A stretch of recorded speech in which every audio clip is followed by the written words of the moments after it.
Hello, everyone. My name's Adam, and I'm an audio designer at the Chinese Room. This is me in my studio, in my element. I've been doing audio for games for about 9 years now, and I joined the Chinese Room at the start of Everybody's Gone to the Rapture to do the audio for the game.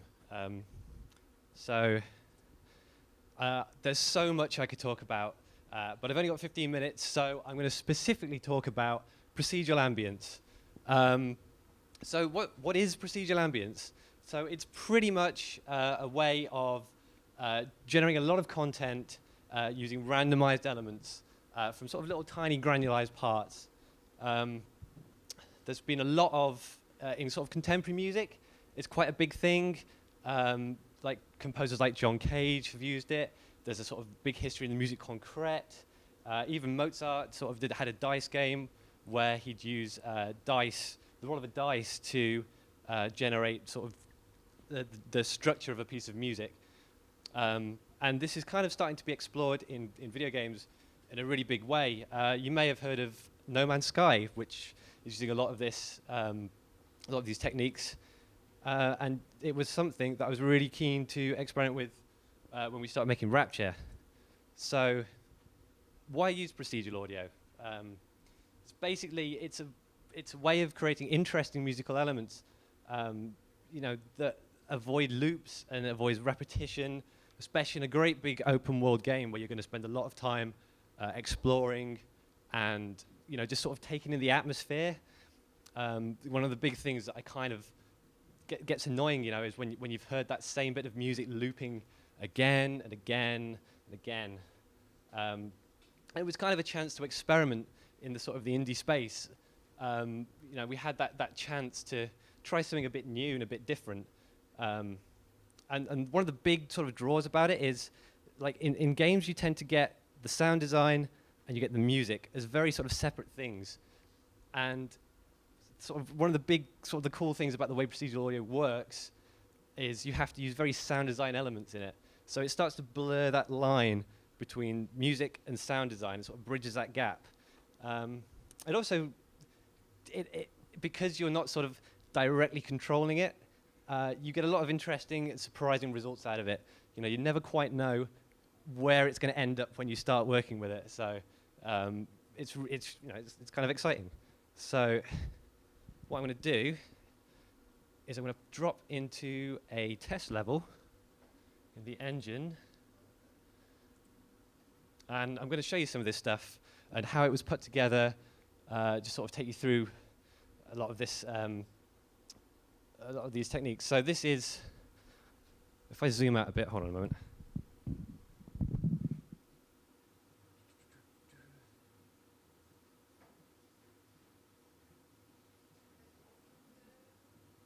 So this is the size of the map that was sort of I was confronted with when I started working on the game. And I had to fill all of this with sound.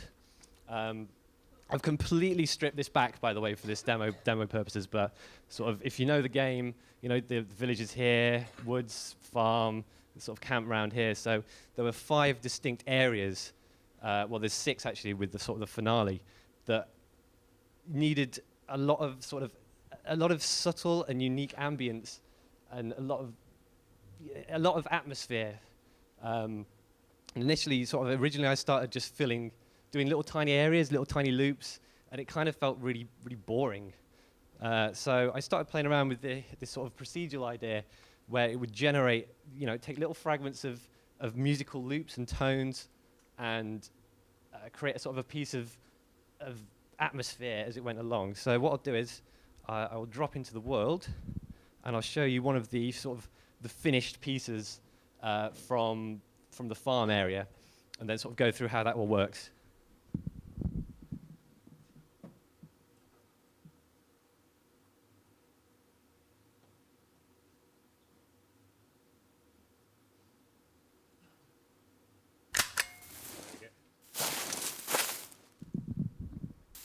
So it's all you can hear.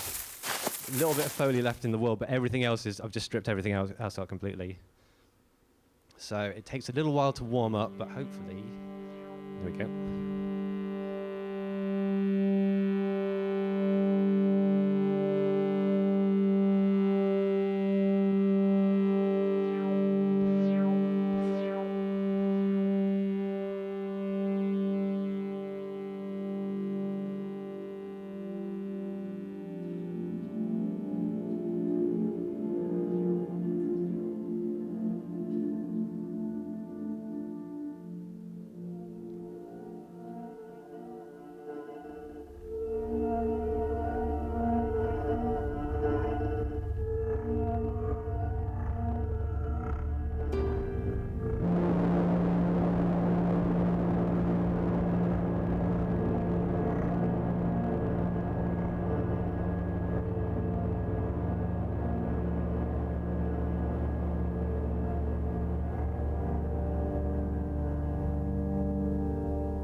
that's sort of, a couple of minutes of it. And basically, it's using lots of little fragments of musical tones and elements, playing it back in a random order, random pitch that's bound to a scale.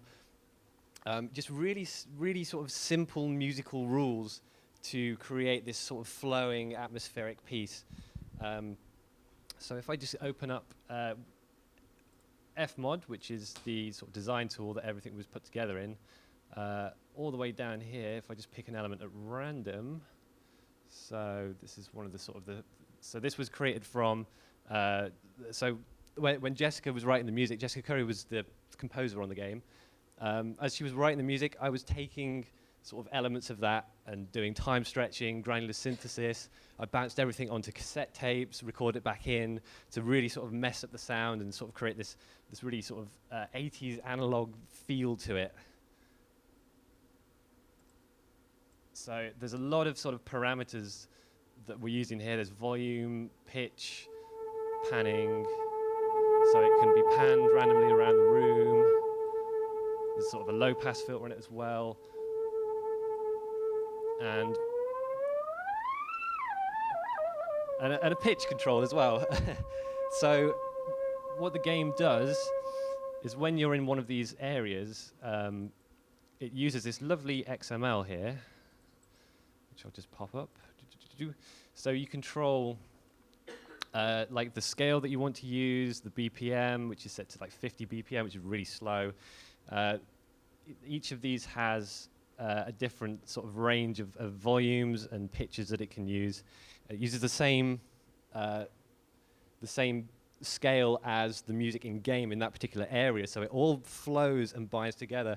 And when you hit a piece of music, it will sort of gracefully blend between the two, and it'll open up into into Jessica's beautiful composed score. So it was a really interesting way to bridge that gap and create something that's always changing and moving and flowing. And that was kind of the real thing I wanted to get, was that feeling of it flowing, and not just you going, oh, I've heard that loop before. You may hear sounds repeated, but you never hear the same sort of musical structure to it. So yeah, that's basically all that slide. So it really did evolve as well through the project. When I started doing it, it was just a really sort of simple experiment, because I didn't know if this was actually going to work and how it worked. And I made a little sort of demo around it was around maybe November a couple of years ago, which everyone really loved. And we kept working on it. We kept pushing the boundaries of the simple system. And a lot of it came from Jess going, oh, can it do this? Can it do that? If we added in these extra elements, would this work? And I was kind of like, oh, I don't know. And then I'd think about it a bit and try something out. And it was just sort of constantly opening it up. One of the big things we did towards the end of the project is to give it this feeling of flow throughout the different sort of character arcs as well. So there's different states built into the individual sort of procedural pieces.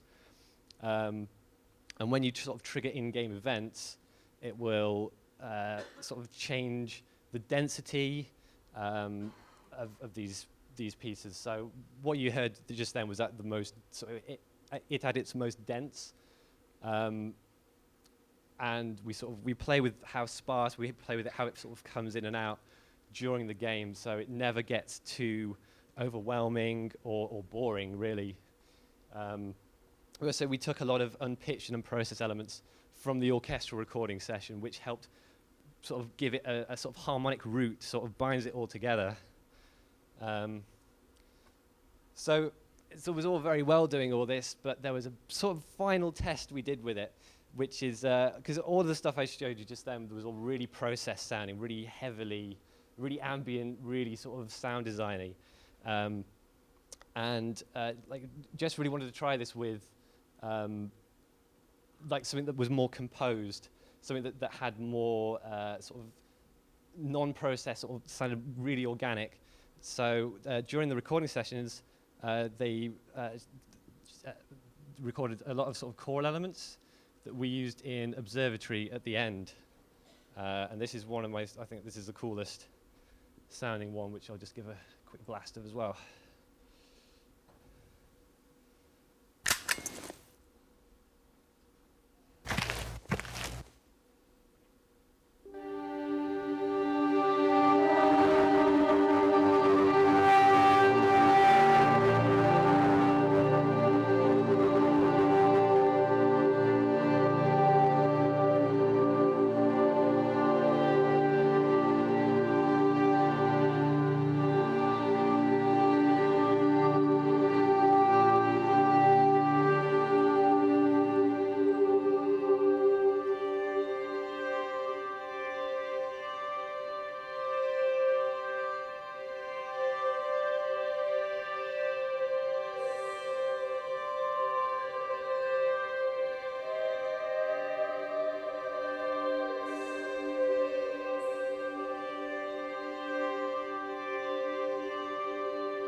Yeah, so it keeps going on like that, basically.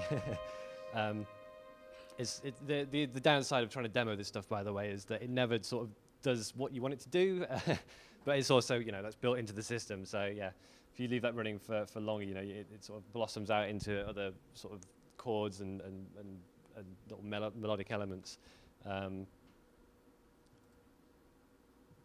open that project up quickly.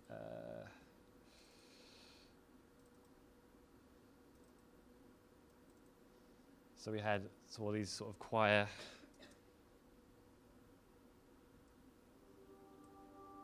So these are kind of the individual elements that make all this up. Just sort of darting through it because I'm aware of time.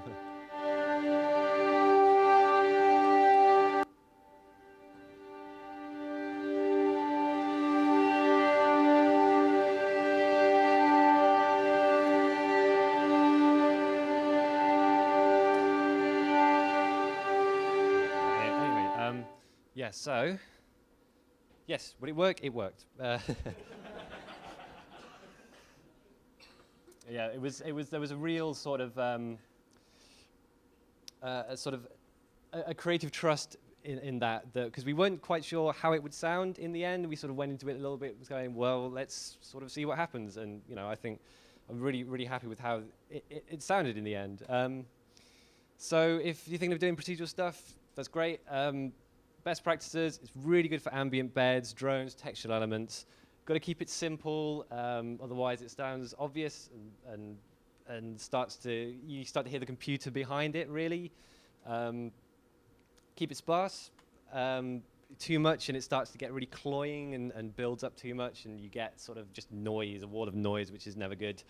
And build in ways to sort of be able to tie elements to game states.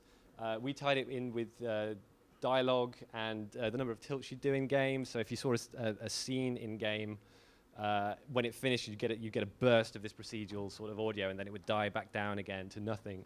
So it's constantly sort of ebbing and flowing. And that's, I think, about it, really. I've tried to cram a lot in there, but hopefully that was interesting. Yeah, so yeah, that's me. I'm Adam. Yeah.